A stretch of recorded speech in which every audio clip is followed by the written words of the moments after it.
Hey guys, Balas and Ramos, and this Sunday the Miami Dolphins defeated the Detroit Lions 31 to 27 in a comeback victory.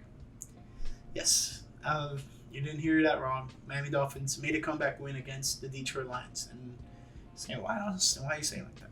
I feel like Dolphins should not be in the position to have to come back against the Detroit Lions, but circumstances put them there. With that being said, good win. Found a way to you know, one be very dominant offensively and shutting down the Lions defensively in the second half. More importantly, we'll get to that soon. But how did the Miami Dolphins get themselves in this position? Well, first it starts off with the Detroit Lions' first drive, where you know they were able to move the ball very well. Detroit was able to move the ball very well. Ended off with a Jamal Williams 7-yard touchdown, and things got a little bit out of hand after that because Miami Dolphins were moving the ball down the field, and next thing you know, a fumble happens. Not a good look for the Dolphins. Detroit instantly replies with a touchdown, and then Dolphins are down 14-0 to within the first two possessions of the game, but find a way to score on the next drive. And it was a Waddle touchdown. Hit the little Waddle. It was nice and fun. But then Detroit was like, no. We're going to keep doing it. So they scored another touchdown. This time it was Jamal Williams, once again, a nice little 1-yard touchdown. They were able to move the ball down the field with ease. And, Dolphins reply off another touchdown. I'm like, okay, at that point, we're going to be a nice little shootout. And I thought the game was going to be a lot more high scoring than it ended up being, but luckily it didn't because I wouldn't have been able to handle that. Detroit replies with a field goal. Dolphins take a field goal. Detroit takes another field goal, and then that's the end of the half. And then now we go into the second half, and Miami Dolphins get the ball at the second half, opening drive touchdown. And this is where the defense really came on. Forced Detroit to punt. Miami Dolphins followed up with another touchdown, which was really just dicing. Okay, because at that point, we're at the final score, 31-27. Dolphins defense was outstanding in the second half. Only allowed, less? It was about 50 yards total. First drive for Detroit, minus 2 yards. Second drive, 1 yard total. And the final drive, 53 yards. So I only allowed 52 yards in the second half. So great job defensively, great adjustments. And the Dolphins were able to, walk out with a win. Now, that is a huge part by the efforts of Tua, Tyreek, Waddle, Raheem Mostert as well. But we'll get more into that in a second. Let's go over the team stats before we get into any individual stats. So when it comes to first downs, Dolphins had 27. Detroit had 22. Passing first downs, Dolphins had 18. Detroit 13. Rushing first downs, Miami Dolphins 8. Detroit 7. First downs from penalties, Dolphins 1. Detroit 2. Third down efficiency, Dolphins were 8 of 12 for third down. Detroit was 4 of 9. Fourth down efficiency, 1 of 1 for Miami Dolphins, 1 of 2 for the Detroit Lions. One of those was a fake punt. Dolphins had 64 total plays. Detroit had 57. Total yards, Dolphins had 476. Detroit had 393. Now remember, I said the Dolphins only allowed almost just about 50 yards in the second half. So that means Detroit was going into halftime with about 350 yards or so. About 340. Let's just put it there. Pretty great adjustment from the Dolphins if that's the case. Yards per play, Dolphins averaged 7.4. Detroit was averaging 6.9. 369 passing yards for Dolphins, 311 for the Lions. We'll get more into more of those passes and stuff like that. Let's see. Red zone attempts, Dolphins went 3 for 3. Detroit went 3 for 4. Penalties, Dolphins had 7 penalties for 55 yards. Detroit had 6 penalties for 30 yards. That's another aspect of this game that was very sloppy, lots of penalties. And it felt like when they came in bunches. And it wasn't just here and there. No, it was here, here, here, here, here. Okay, we're doing good.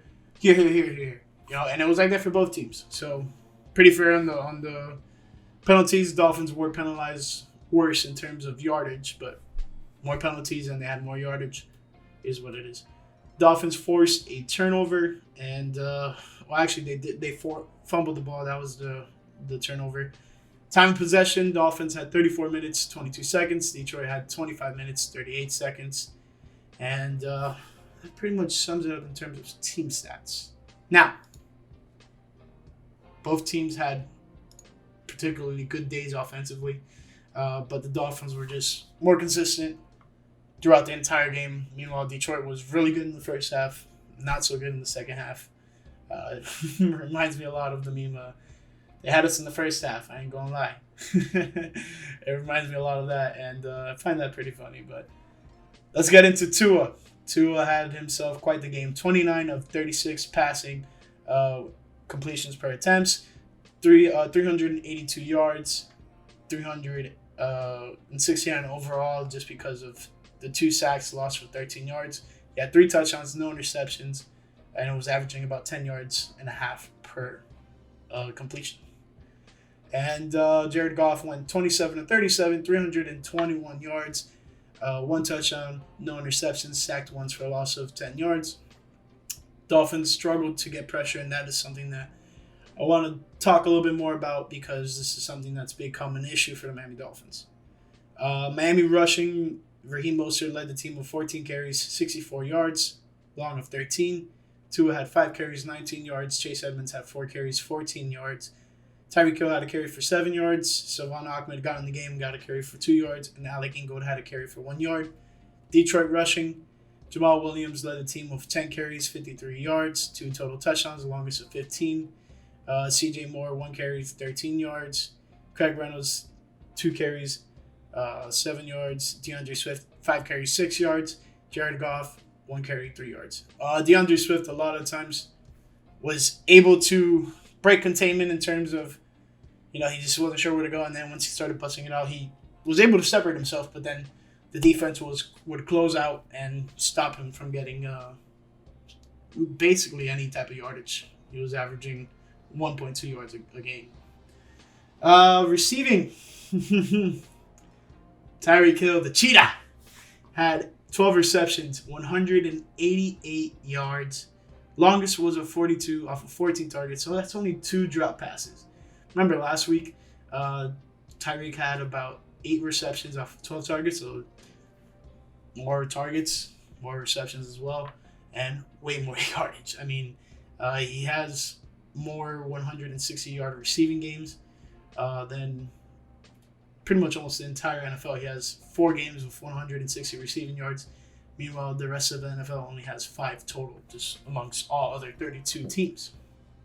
Jalen Waddle was not too far off, and when I say it, you might think I'm a little crazy saying almost an 80-yard difference is not too far off, but Waddle was having himself quite the game too. 8 receptions off of 9 targets, 106 yards, 2 touchdowns that were beauties, both of them, and 29 yards was his longest.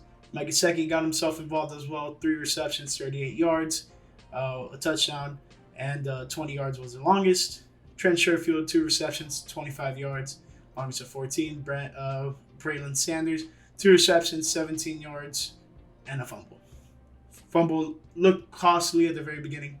Turned out to not affect the Dolphins as much, but still can't be having that. Alec Ingold, 1 reception, 5 yards. Raheem Mostert, 1 reception, 3 yards. Detroit receiving, T.J. Hawkinson was the leading receiver, 3 receptions, 80 yards, long of 58. Caliph Raymond had 3 receptions, 76 yards, and longest of 43, and was targeted on the final drive for Detroit on that 4th down that was on the downs.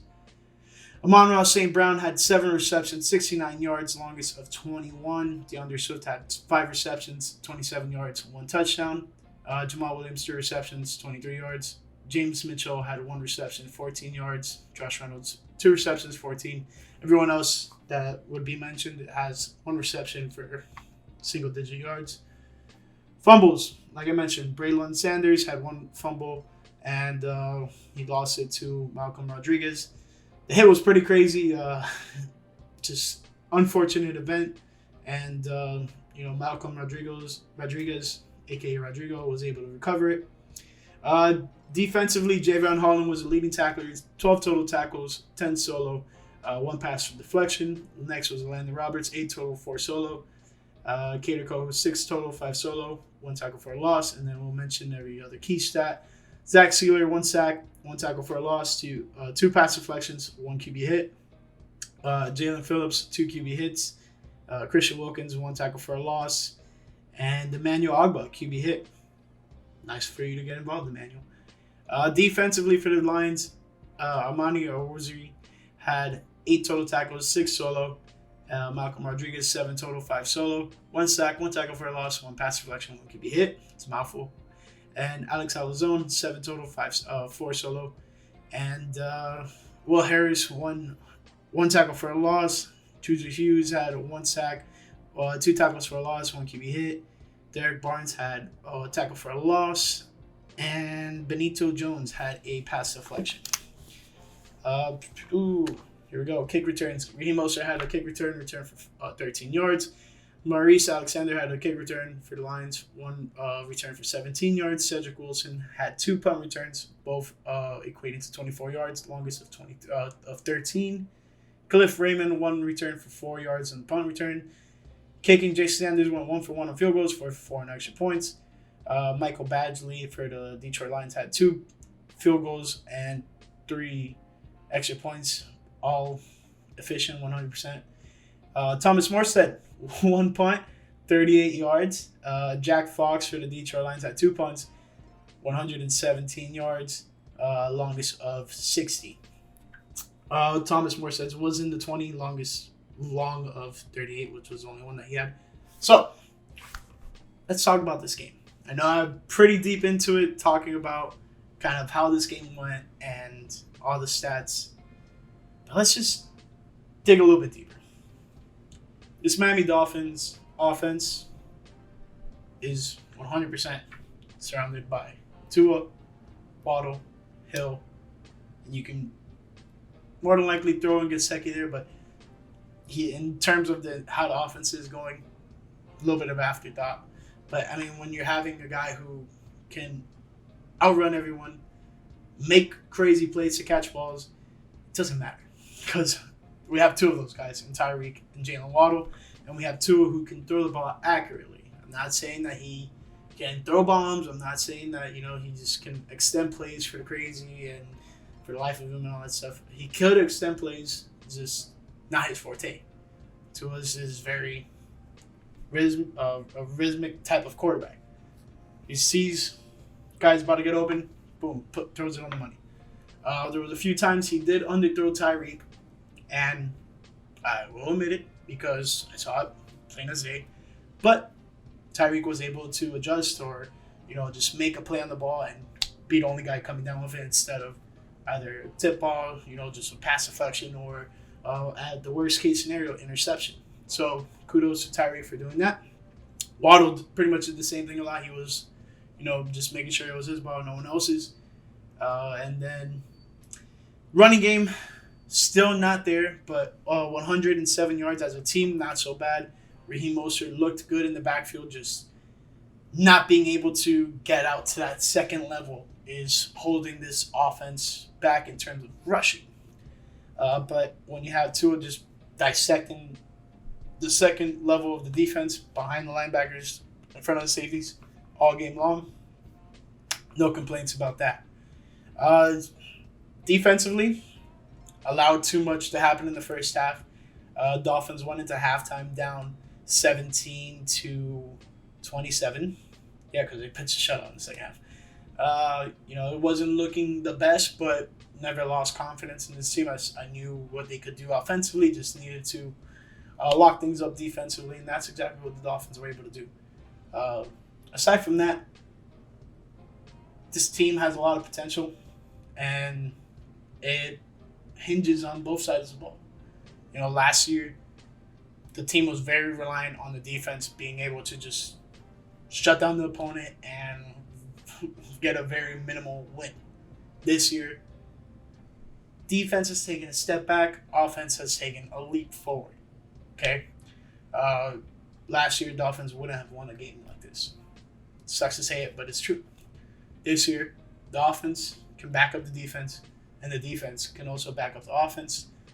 Just now you're seeing a change of guard in terms of how this team is being run.